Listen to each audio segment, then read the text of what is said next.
Acara ini disponsori oleh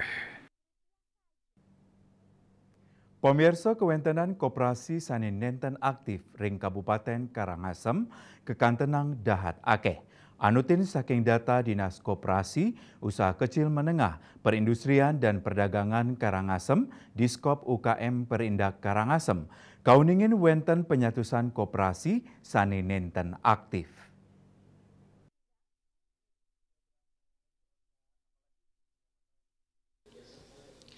Kepala Diskop UKM Perindak Karangasem IGD Lokasantikan Latarang, ring Karangasem wenten 300 sasur koperasi.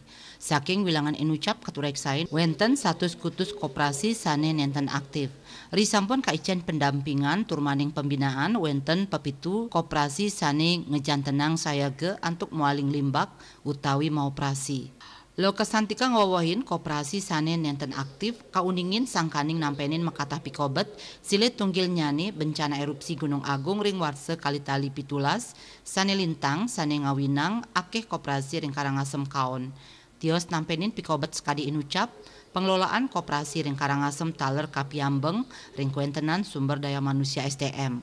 Pamekas Majeng koperasi sani kantun sidang limbak, pai ketandani mau usaha antuk ngicenin pembinaan, wiadin pendampingan. Eka Parananda Bali Pos Nguningayang.